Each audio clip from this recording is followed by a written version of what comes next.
On est parti les amis pour cette dernière review de Raw avant notre départ en direction du Royal Rumble.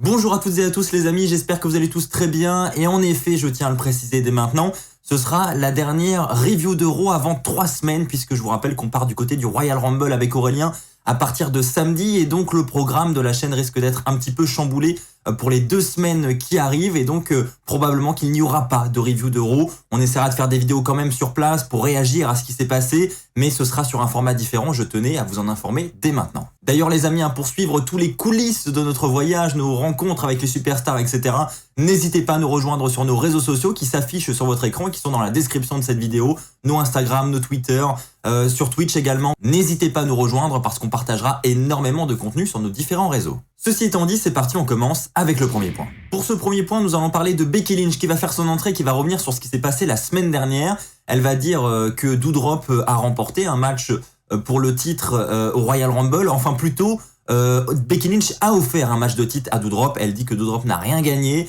que c'est Becky Lynch qui lui a offert ce match. Ensuite Doudrop va arriver, elle va dire que Becky Lynch ne lui a rien offert du tout, elle a gagné cette opportunité. Et juste après on a Bianca Belair qui arrive, qui fait son entrée.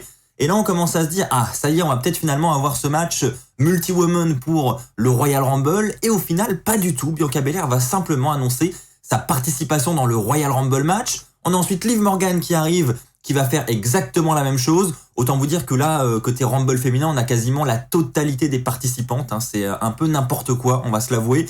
En attendant, on va bien rester sur un match simple entre Becky Lynch et Doudrop au Royal Rumble. Et personnellement, je trouve cette décision un petit peu surprenante. Quoi qu'il en soit, ensuite, on a un match par équipe avec d'un côté Doudrop et Becky Lynch et en face Liv Morgan et Bianca Belair. Et à la fin du combat, on a Becky Lynch qui va faire son finisher sur Liv Morgan. Elle va tenter le tomber, mais à ce moment-là, Doudrop va briser le compte alors qu'elle était en équipe avec Becky Lynch.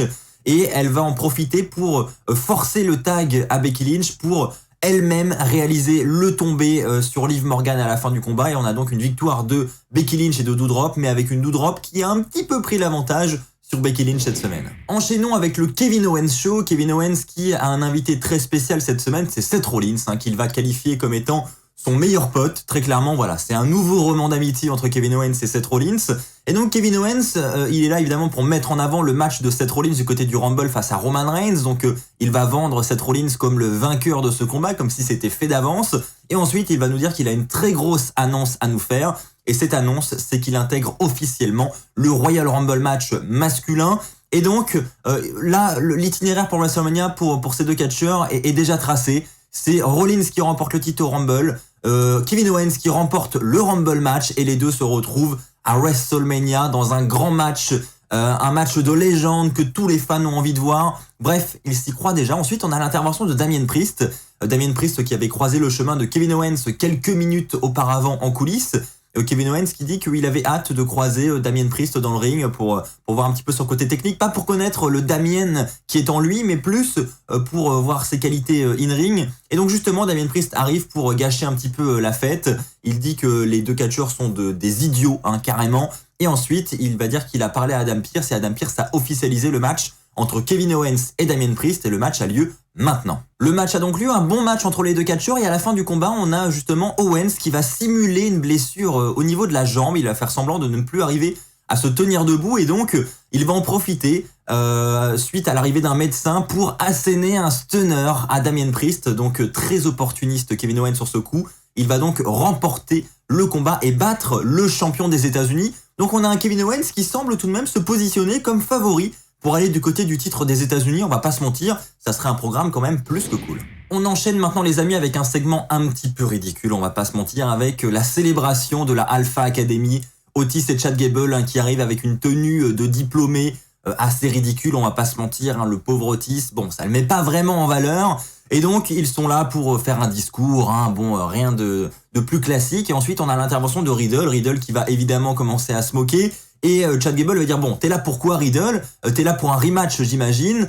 Et Riddle va approuver, et puis Chad Gable va dire, ok, vous allez avoir votre rematch, mais à une seule condition, c'est que vous nous battiez dans un challenge intellectuel. Donc on devrait avoir, j'imagine, à partir de la semaine prochaine, des challenges intellectuels entre Randy Orton, Riddle et Chad Gable et Otis. Et on a donc ensuite, une fois de plus, Riddle qui va commencer à se moquer de Otis. Donc Otis va commencer à s'énerver un petit peu.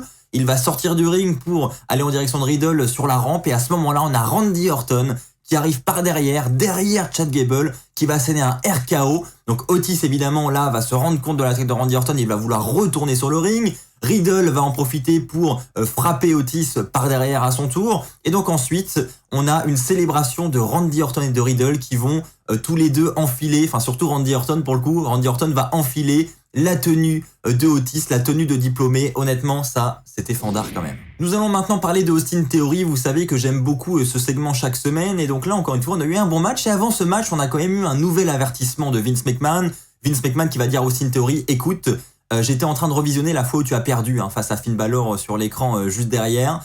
Et donc là, ce soir, tu n'as pas le droit à l'erreur. Ce soir, tu dois battre Finn Balor. Si ce n'est pas le cas, je vais te briser les os. Je vais ensuite m'attaquer à ta tête. Il ne restera plus que du sang, pardon. Et je vais te casser toutes tes dents. Et ensuite, je vais prendre un selfie et je vais l'envoyer à ta mère. Voilà. Donc Vince McMahon, clairement, il ne rigole pas. Et donc là, Austin Theory, il flippe un petit peu. On arrive donc à ce match ensuite entre Finn Balor et Austin Theory. Encore une fois, les deux dans le ring, c'est vraiment excellent. Je le redis encore et encore, mais Austin Theory est vraiment talentueux. Son finisher, encore une fois, exceptionnel. Il va esquiver le coup de grâce de Finn Balor, va enchaîner avec son finish pour la victoire. On a donc une victoire cette semaine de Austin Theory sur Finn Balor. Et donc ensuite, après le match, il va attaquer de nouveau Finn Balor. Il va prendre un nouveau selfie. Et donc le segment va se conclure là-dessus. Donc on devrait avoir la semaine prochaine un segment entre Vince McMahon et Austin Theory, où les choses devraient plutôt bien se passer pour Austin Theory. Parlons maintenant très rapidement de Rhea Ripley et de Nikki ASH. La rivalité continue entre les deux, elles vont se jeter la pierre. Nikki ASH va dire en interview que c'est Rhea Ripley qui a mis fin à cette équipe. Ensuite, Rhea Ripley va dire l'inverse. C'est à cause de Nikki ASH que cette équipe est terminée. Elles auraient pu continuer une amitié. Quel genre de super-héros attaque comme ça ses amis Enfin voilà, elles vont vraiment se jeter la pierre. Et ensuite, on aura normalement un match entre les deux, mais qui ne commencera jamais, parce qu'on aura l'intervention de Carmella et Queen Zelina qui diront voilà, tout ce qui se passe en ce moment, on l'avait prédit, on savait que ça allait se passer comme ça. Et donc à ce moment-là, on a Nikki ASH qui va en profiter pour attaquer Rhea Ripley par derrière. Elle va ensuite la projeter dans la marche d'escalier. Et donc le segment va se conclure là-dessus. Une rivalité qui semble continuer, mais honnêtement une rivalité qui perso me passionne vraiment pas plus que ça. Enchaînons avec ce segment de Maryse qui demande un face-à-face avec Beth Phoenix, mais sans la présence de Edge. Mais Edge sera méfiant et dira à Beth Phoenix, écoute, on les connaît, donc je vais quand même t'accompagner. C'est sûrement encore un plan de The Miz. Donc il décide d'y aller à deux. On a quand même ce face-à-face à distance entre les deux. Et Maryse va dire, écoute, je voulais que tu viennes ce soir parce que je souhaite annuler ce combat au Royal Rumble. Et Beth Phoenix va dire, non, je vais pas rater cette opportunité de faire équipe avec mon mari pour la première fois de l'histoire. On aura ce match. Et pourquoi pas avoir une preview ce soir. On aura donc Beth Phoenix qui va commencer à monter sur le ring pour vouloir attaquer Maryse. Et donc à ce moment-là, on a The Miz qui va débarquer de nulle part pour attaquer Edge à l'extérieur, ce qui va évidemment perturber Beth Phoenix. Et à ce moment-là, Maryse va en profiter pour frapper Beth Phoenix avec son sac à main. Et on comprend pas trop pourquoi Beth Phoenix s'est sonnée à ce point. Et ensuite, quand Maryse repart en direction des coulisses avec The Miz, elle ouvre son sac à main et on voit qu'elle avait à l'intérieur une brique. Et donc c'est un coup de brique que s'est pris en pleine face Beth Phoenix. Et donc voilà, on avait un segment je trouve assez divertissant cette semaine, mine de rien. Il continue à bien teaser la rivalité. Le coup de la brique avec le sac à main, fallait quand même y penser. On enchaîne maintenant avec un match qui est clairement là pour nous teaser le Royal Rumble match. On a un match avec les Street Profits, Rey Mysterio et Dominic. Et de l'autre, Dolph Ziggler, Robert Roode, Apollo Crews et le commandant Aziz. Donc un match à 8 qui était sympathique. C'est d'ailleurs Rey Mysterio, Dominic et les Street Profits qui vont remporter ce match. Et après le combat, c'est là où on voit que c'est du teasing pour le Rumble. On a Rey Mysterio et Dominic qui vont faire passer les Street Profits par-dessus la troisième corde. Et ensuite Rey Mysterio qui va même faire passer son propre fils par-dessus la troisième corde. En lui disant c'est comme ça que ça risque de se passer au Rumble, mais avec le sourire jusque là. Donc évidemment tout le monde prend bien la blague. Mais encore une fois, là, un petit moment de teasing pour le Rumble. C'était assez sympathique. On enchaîne maintenant avec la séance chez le psy de Alexa Bliss.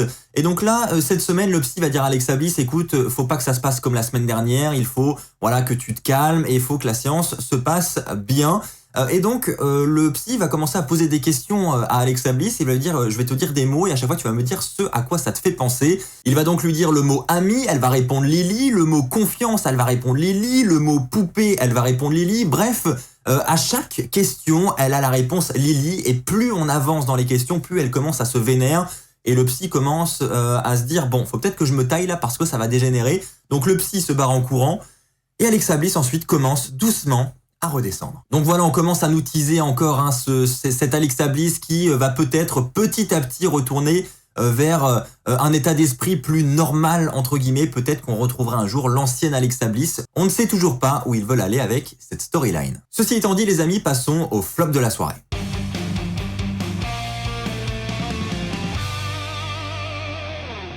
Pour le flop de la soirée, je vais parler du match de Omos, Omos contre Reggie, match de quelques secondes, encore une fois, grosse domination de Omos.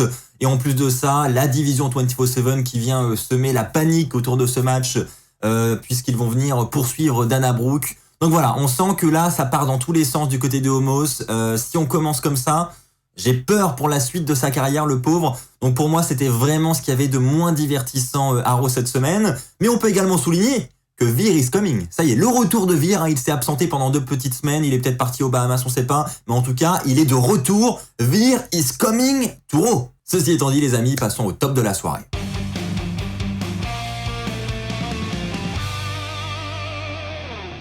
Pour ce top de la soirée, je vais parler de ce main event entre Bobby Lashley et Seth Rollins parce que j'ai bien aimé le match. J'ai bien aimé également la promo pour teaser le match entre Bobby Lashley et Brock Lesnar. J'ai trouvé ça vraiment divertissant. Le match va se terminer avec une intervention du Hurt Business, donc Shelton Benjamin, Cedric Alexander. Ils vont s'en prendre à Bobby Lashley. On aura donc une victoire de Bobby Lashley par disqualification. Mais après le match, Bobby Lashley va tout de même réussir à prendre l'avantage sur les deux hommes.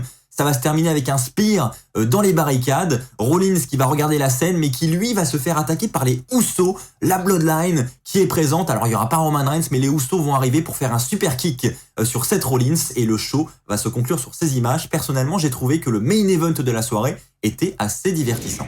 Voilà les amis, c'est ainsi que s'achève cette vidéo review de Raw. J'espère qu'elle vous aura plu. Je vous rappelle que à partir de samedi, on part en direction du Royal Rumble. Donc n'hésitez pas à nous suivre sur nos différents réseaux sociaux qui sont dans la description de cette vidéo. N'hésitez pas également à me rejoindre dès ce soir en direct sur Twitch aux alentours de 20h30, 21h. Merci à tous d'avoir regardé cette vidéo. Portez-vous bien et surtout n'oubliez pas les amis, soyez toujours très fiers d'être fans de catch. Allez, bye tout le monde!